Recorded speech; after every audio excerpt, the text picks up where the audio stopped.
Hey guys, it's Claire and finally I'm back with another video. I know it's probably been well over a year. I don't have any excuses.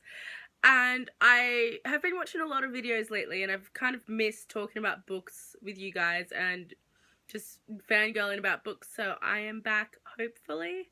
I don't know, I just hope this isn't a one-off. Before I get into this video, I want to apologise if you can hear any rain. It's a horrible weather day here in Sydney and I don't know when it's going to clear up, and my need to film a video has been really huge lately, so we may just have to put up with it. I'm sorry. I'm here today to bring you my TBR for June. I didn't want to do a very big TBR because I'm going to be in Melbourne for Comic-Con, and then Sydney has Supernova as well in about 2 weeks time, and I know my friends are coming up as well, so I will have no time those weekends to read, and with work I never know when I'm going to be called in, so it's just the luck of the draw that I get to read.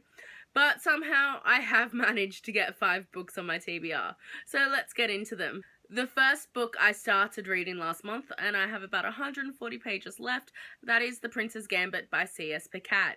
If you don't know about the Captive Prince series, I highly recommend you go and check it out.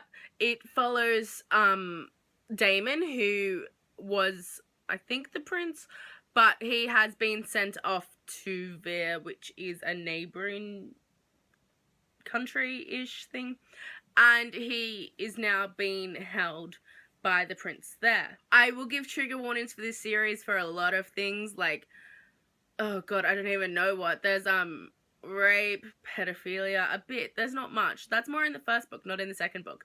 But there's quite a few things, and if you're a bit uncomfortable reading those kind of things, I would suggest not picking up this series. But if you're completely fine, read it. You should really read it.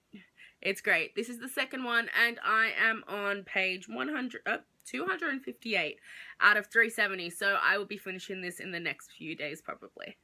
The next book I am really excited about. I got it from my friend on loan for a couple of days, and it is Nevernight by Kristoff. So no video does this cover justice. No picture does this cover justice. It is beautiful, and it's just, oh, it's so beautiful. I don't know how to do this, but oh.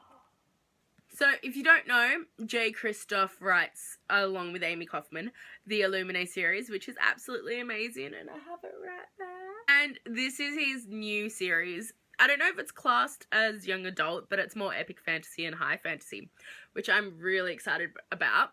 It follows this girl called Mia, and when she's 10, she watches her father get killed. And from there, she spends the next 6 years, I think it is, at this school, which is kind of like Hogwarts, but where you are trained to be an assassin.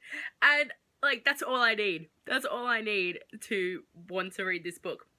It comes out on August 10th, I think it is, and I will leave all the links down below on how to buy this book. And I will also leave all the Goodreads links for this book and all the mentioned books. But honestly, I'm 35 pages into this and I'm in love. It is a beast. It's like 600 pages long, at least. But I will be probably smashing this in the next week or so because I'm so excited. So excited.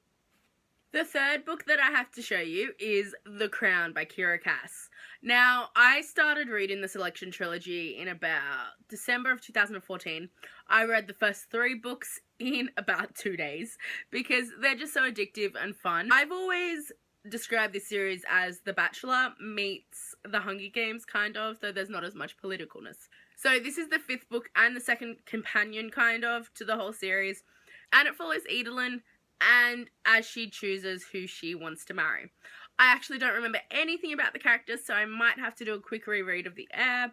We'll see how I go, or I'll just find a summary online. I don't know. The 4th book I have is The Things I Didn't Say by Kylie Fornasier. I picked this book up at the YA Squad, hosted here in Sydney a few months ago, and this follows a girl called Piper who is mute. And that's all I know, that's all I want to know until I pick up this book. I recently read Thanks for the Trouble by Tommy Wallach, which also has a person who is mute in it. And I really enjoyed that. I really enjoyed how they kind of got around the barriers between all the characters. I've heard how much research Kylie has put into this book, and I'm just so excited to see it come through. I've read the first 6 pages and I'm already in love. I'm pretty surprised I haven't picked it up yet. And I will hopefully be bringing you a review for this soon. The last book I'm hoping to read in the month of June is a book my friend Brittany got for me while she was in Hawaii on her honeymoon. And that is The Star-Touched Queen by Roshani Chokshi. I'm sorry if I butchered your name. This one follows a girl and her whole life is based around horoscopes. I think the whole book is, which is really exciting. I don't know much about this. I know there's been a lot of hype about it, and an Australian publisher has just picked this up to be released sometime next year. I don't know much. I don't want to know much. As with most books, I don't want to know what the blurb says, because to me it kind of spoils the first 100 pages. And as much as I know we need a blurb to figure out what to read, I prefer not to. And sometimes, like, I'll read the first 2 or 3 sentences. That's how I gather if I want to read the book or not. But other than that, I don't really read all the blurb. But this one I'm so excited for. It was one of my most anticipated for April, I think it was. And I'm so glad to have it in my hands. Yes, look at the prettiness. Look at the prettiness. Those are the books I am reading in the month of June. If you have read any of these, please tell me what you thought. If you are wanting to read them, you tell me. We should definitely read them together. And let me know down below what books you're going to be reading in the month of June. These are really heavy. And I will hopefully be back with another video soon. Thank you so much for watching. I hope you have a great day or night, depending where you are. And I will see you soon. Goodbye!